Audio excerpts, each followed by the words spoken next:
तो अब हम लोग देखते हैं कुमार गुप्त को, क्योंकि अभी तक हम लोगों ने श्रीगुप्त, घटोत्कच, चंद्रगुप्त प्रथम, समुद्रगुप्त और चंद्रगुप्त द्वितीय यानी विक्रमादित्य के बारे में कुछ तथ्यात्मक चीज़ और उससे संबंधित कुछ समझ को देखे हैं।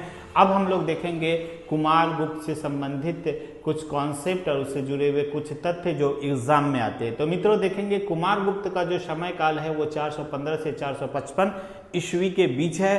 कब से कब तक? 415 से 455 ईस्वी। ये बार बार जब आप पढ़ोगे, 2-3 बार वीडियो देखोगे, नोट्स बनाओगे, फिर इससे संबंधित ऑब्जेक्टिव क्वेश्चन आएगा, ऑटोमेटिक ये सब चीज़ें आपको याद हो जाएगी। फिर भी समय समय पे आपको हमने टिप्स दिया है, कुछ ट्रिक भी दिया है और याद कराने का मेरा पूरा प्रयास है और शुरू से एक सिस्टमैटिक क्रोनोलॉजी आपको बताया जा रहा है। तो मित्रों देखेंगे कुमार गुप्त से संबंधित सबसे इंपॉर्टेंट, ये तो बीपीएससी का छपा हुआ क्वेश्चन होता है, अल्टरनेट करके आता है। इन्होंने नालंदा यूनिवर्सिटी की स्थापना की थी।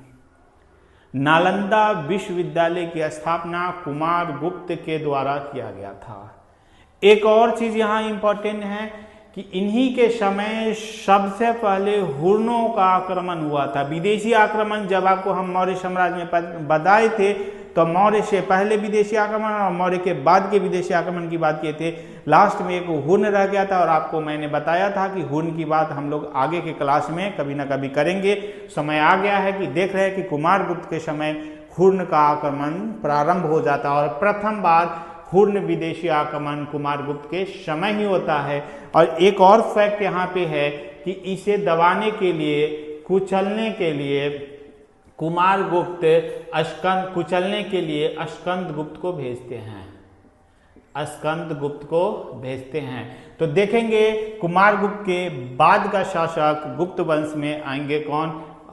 स्कंद गुप्त, जिनका समय काल क्या होगा? 455 से 467 एडी यानी ईस्वी। यहाँ पे स्कंदगुप्त को देख रहे हैं कि हुर्नों के आक्रमण को दबाने के लिए स्कंदगुप्त को भेजा जाता है। बाद में चल के देखते हैं कि स्कंदगुप्त ही है जो हुर्नों को खदेड़ भेजता है, यानी पराजित कर देता है, पराजित कर देता है। क्लियर है? तो हुर्नों को किसने पराजित किया? बार बार आने वाला क्वेश्चन, स्कंदगुप्त। क्लियर है? नालंदा विश्वविद्यालय का स्थापना किसने किया? तो कुमार गुप्त। हुर्नों को पराजित किसने किया? तो स्कंदगुप्त। क्लियर है? सबसे पहले हुर्न आक्रमण किसके समय हुआ था? तो कुमार गुप्त के समय। हुर्नों को पराजित किसने किया? तो स्कंदगुप्त। एक और चीज यहां से इंपॉर्टेंट, सुदर्शन झील का पुनरुद्धार इन्होंने करवाया था। आपको एक चीज यहां से याद आ रहा होगा, पिछले क्लास में आपको बताया गया था और उससे भी पहले क्लास में सुदर्शन झील से संबंधित तथ्य को बताया गया था। मित्रों ये सुदर्शन झील वही है जिसका निर्माण कौन करवाया था? तो चंद्रगुप्त ने करवाया था। किसने करवाया था? चंद्रगुप्त ने करवाया। कौन वाला चंद्रगुप्त? चंद्रगुप्त मौर्य, मौर्य सम्राट चंद्रगुप्त ने करवाया था, चंद्रगुप्त मौर्य ने करवाया था। ठीक है? और एक और जगह आपको बताया गया था, आप याद करो एक बार, थोड़ा सा सोचो कहाँ पे बताया गया था? तो रुद्रदामन नाम का एक शासक था जिन्होंने इसका मरम्मत करवाया था, जिसको जीर्णोद्धार यहाँ लिखा गया है, पुनरुद्धार लिखा गया है, उसका मरम्मत करवाया था। लगभग कब? तो 300 के आसपास। किसने करवाया था? तो शासक रुद्रदामन। किसने करवाया था? शासक रुद्रदामन। तो आपको याद रखना है, पहले से भी याद होगा, रुद्रदामन ने इसका पहले भी जीर्णोद्धार करवा चुका है, लेकिन फिर से पुनरुद्धार कौन करवाएगा? तो स्कंदगुप्त, जिन्होंने हुर्न को पराजित किया था। तो कौन करवाएगा? स्कंदगुप्त। तो सुदर्शन झील के बारे में आपको याद रखना है, क्योंकि इससे संबंधित कॉन्सेप्ट हिस्ट्री में दूर दूर तक जा करके फिर मिलेगा और फैक्ट से जुड़ा हुआ क्वेश्चन एग्जाम में रहता है। अब एक और क्वेश्चन स्कंदगुप्त के समय से संबंधित है, भानुगुप्त से संबंधित। भानुगुप्त द्वारा लिखा गया एरन अभिलेख। कौन सा अभिलेख? याद रखिएगा, हम लोग प्राग परिस्थिति और एरन अभिलेख की बात पहले ही कर चुके हैं। तो देखेंगे एरन अभिलेख से ही सती होने का प्रमाण मिलता है और ये प्रमाण प्रथम प्रमाण है पूरे इतिहास में जहां ये पता चलता है कि पति यानी पुरुष के शादी के बाद, पुरुष के मृत्यु के बाद उसकी पत्नी उसके साथ दफन हो जाते थे या जल के अपने आप को आत्मसमर्पण कर देते थे। इसको हिंदू या सनातनी व्यवस्था में सती होना कहते हैं।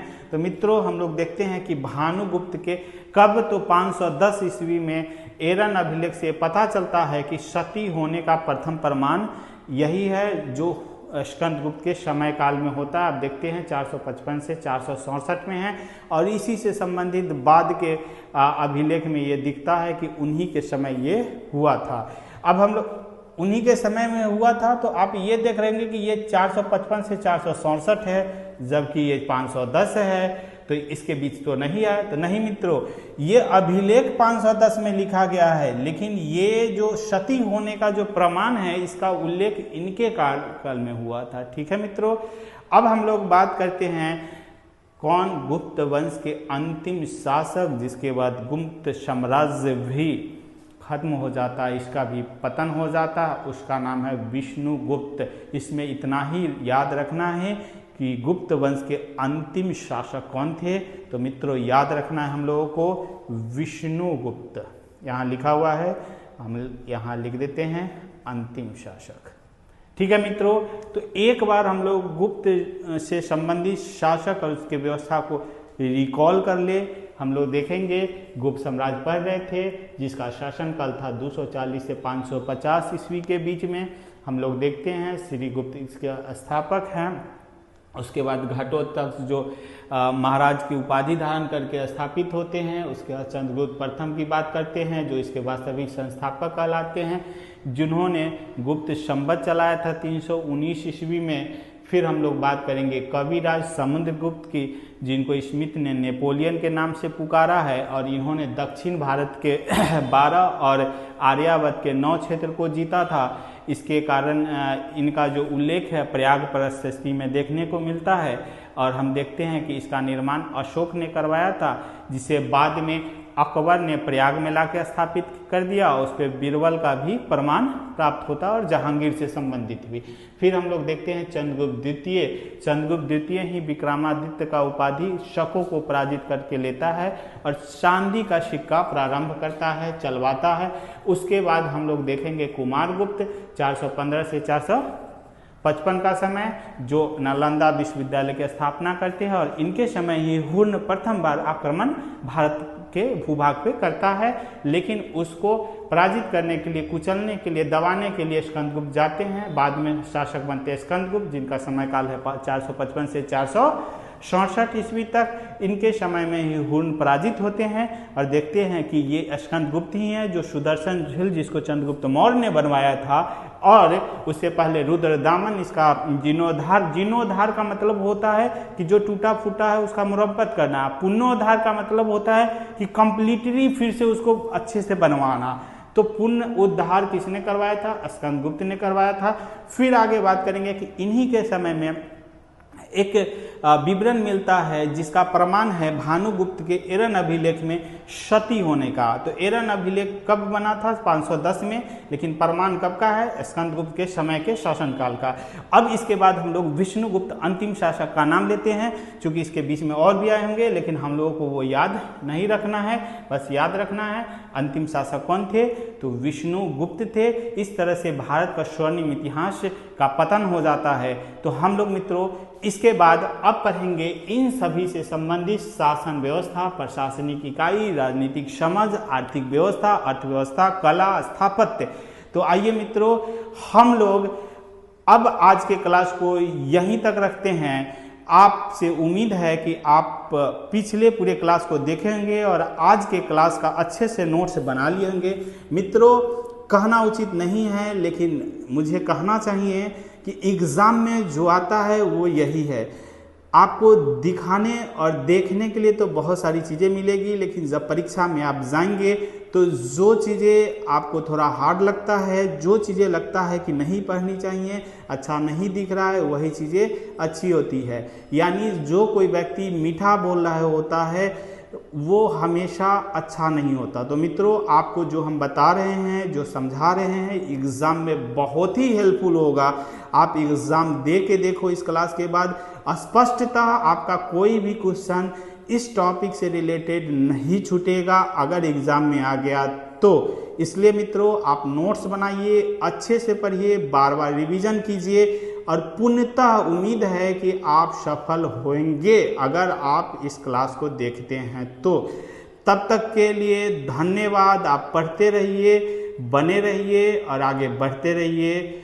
Okay bye.